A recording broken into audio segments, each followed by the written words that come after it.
Hi friends, இப்போ பாருங்கள் நம்ம வந்து சூப்பரான ஒரு பணியாரம் செய்யலாம் டேஸ்ட்டாக.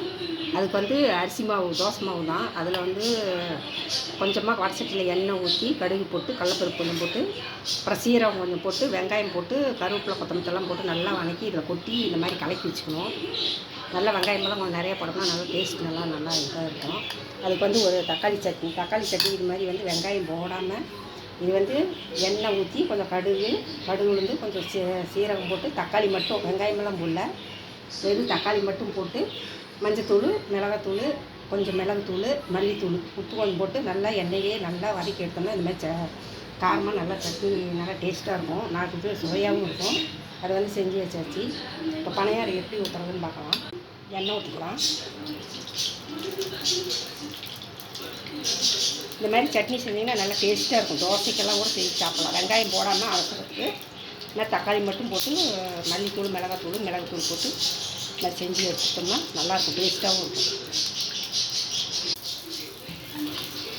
பணியாரம் ஊற்றிக்கலாம்.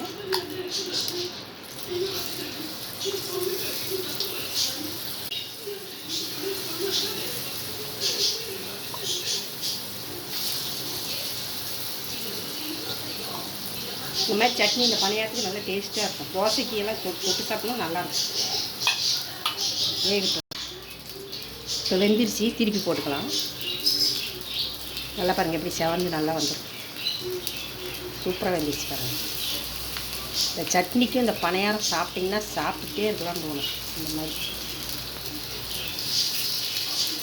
சூப்பராக பணியாரம் வாங்குது. பஞ்சு வந்தால் வரும்.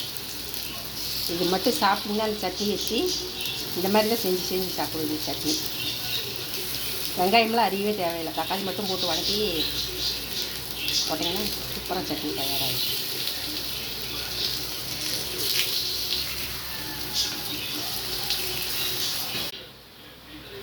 பாருங்கள், பணியாரம் திரி போட்டு நல்லா வெந்திரிச்சு எடுத்துக்கலாம். பஞ்சு பண்ணான பணியாரம் சூப்பராக தயாராகிடுச்சு.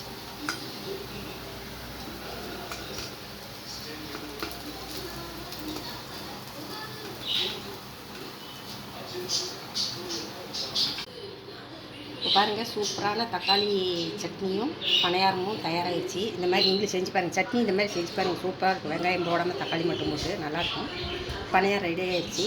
இந்த மாதிரி எப்படி இருக்குன்னு செஞ்சு பார்த்துட்டு சாப்பிட்டு பார்த்துட்டு சொல்லுங்கள். லைக் பண்ணுங்கள், சப்ஸ்கிரைப் பண்ணுங்கள். வாங்க சாப்பிட்லாம். பாய்.